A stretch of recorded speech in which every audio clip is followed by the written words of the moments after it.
When I was starting out in street dance, I loved to freestyle and play around, even though I know very little about dancing and looks like a fool for most of the time.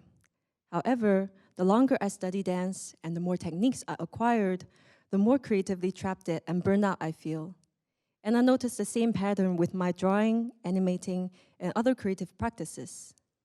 There was a time in both my art school and dancing life where I was solely focused on getting the lessons right and stick very closely to the rules from my instructors. Whenever my instructor asks me to experiment, I feel I'm not ready and I don't know how to. I had a hard time convincing and allowing myself to be playful with the knowledge I had.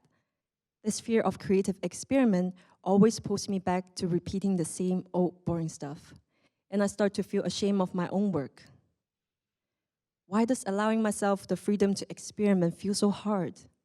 How can I get out of this creative desert? I asked myself and my mentors from different creative fields. Interestingly, they all gave me the same answer: explore and experiment. But where do I start? What do these two words even mean? Aren't they the same thing? If so, why repeat it twice? So, does anyone know the difference between explore and experiment?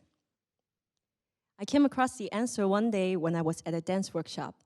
The instructor asked us to explore how to move like seaweed, and this is what everybody in the class did.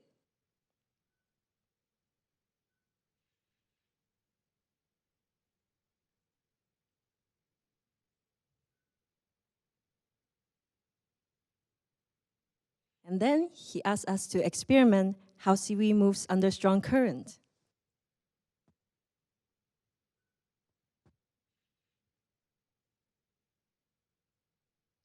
And how seaweed moves on the beach.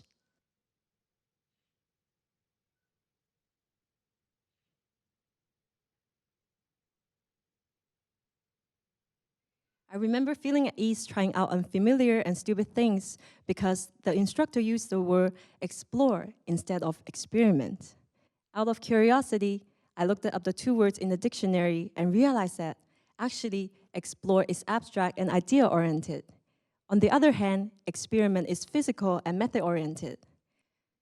The word explore means to collect data of an unfamiliar area.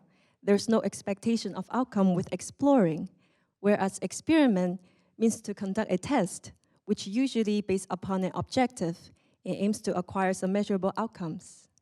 Actually, the common fear of creative experiment comes from a misconception that we have to be knowledgeable. The catch here is that you don't need to be an expert before you start experimenting. We can explore along the way when we experiment. Just like you don't need to know everything about life before you start living. So, what is there to be scared of?